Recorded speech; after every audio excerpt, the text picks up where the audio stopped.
To me, this is what psychology is about. Sports psychology basically helps on the mental side of the game, players' mindset, but it also helps on the cultural side of the environment you create within the club. So I'm very much in favour of not just working with the individual on a psychological basis, but on the environment. And in terms of your involvement in the game, what's your background? Been coaching for probably 25 years. Went through Charlton Academy, a few non-league sides, Dulwich Hamlet, Croydon Athletic, Chipstead, and joined Charlton Academy, then went over to Palace Academy and started working with Steve Coppell in the first team at Palace, and then followed Steve to Brentford and then Brighton, and then got more into sports psychology after studying sports science.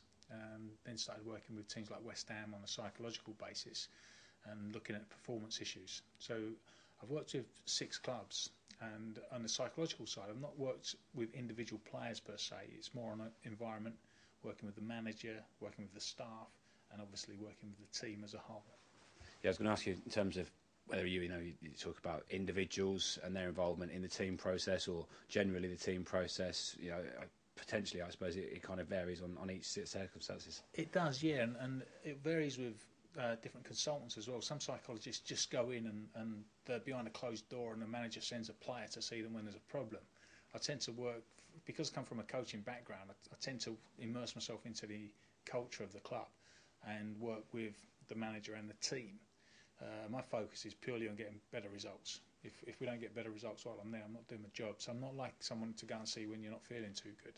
I try and be a bit more proactive, help managers set targets, strategies, and really create that environment where players can flourish and get the results that they want. And do you think expectations kind of within a club and from with outside and the media profile and stuff, now there's a lot of pressure on people, isn't there, in respect of the need to perform at a very high level each and every time you go out on the field of play? There is, yeah, and I think that pressure's whatever level you play. I've worked with academy players who feel the pressure because they want to be re-signed.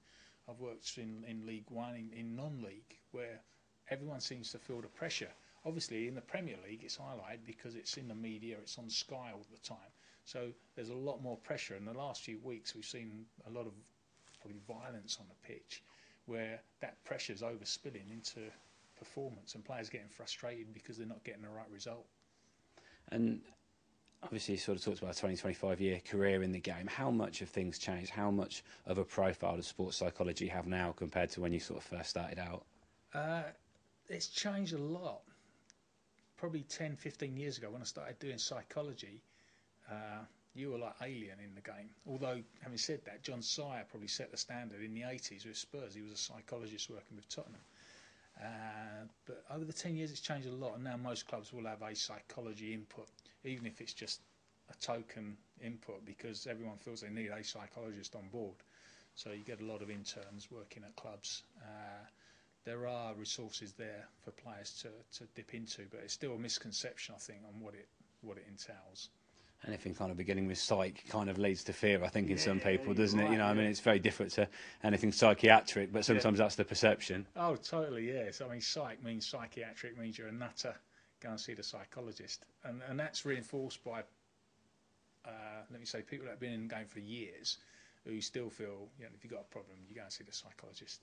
Whereas the way I tend to work and the people I work with is forget about psychology and problems, just let's create the best environment for players to flourish. And how can we do that? How can we improve communication? How can we improve leadership? How can we motivate the players? So you can actually work at a club and no one even knows you're a psychologist. You're just working alongside the manager and the coaches and the staff to create a great environment. And you're using psychological principles to do that. And what you say to the players, the language you use around the club. So you could actually work in a club, and you spoke to me before about performance consultancy. That's where the performance consultancy comes in. You can go in and use psychological principles, but don't mention psychology at some clubs because they don't like it. And where do you sort of see things going, in the next sort of 5 years? How is this going to evolve further? I think when you look at the advent of fitness instructors, probably 10 years ago, most clubs didn't have a fitness instructor. Now clubs have 3 or 4. I think psychology are going a similar way, where you'll have specialist psychologists dealing with individual players, maybe some dealing with the staff, and certainly one-on-one with the manager. You know, the manager might end up going crazy just being with the pressure of the job. So I think the involvement of psychologists is going to be a lot more in the next few years. And taking today, you've come down to the Football CV Academy. I mean, how important is it getting into young lads? You know, they always sort of say you can't teach an old dog new tricks, but is it a case of setting the right principles with them at 15, 16? Definitely, because these guys today will have a preconceived idea on what psychology is, and when they leave the talk, they'll have a completely different idea, and hopefully some of them will think, actually, that's for me. You know, I need to look at that, because we all look at the technical and tactical side of the game, and very much so on the physical side. And what tends to let players down and teams down is the psychology. You know, they can't concentrate, get anxious, get frustrated, can't keep focused, haven't got routines. So the one aspect that tends to let people down more, they spend least time doing. Now, I think psychology, in terms of the input for a weekly schedule, should be quite small compared to everything else. But in a way, it should be immersed in everything they do.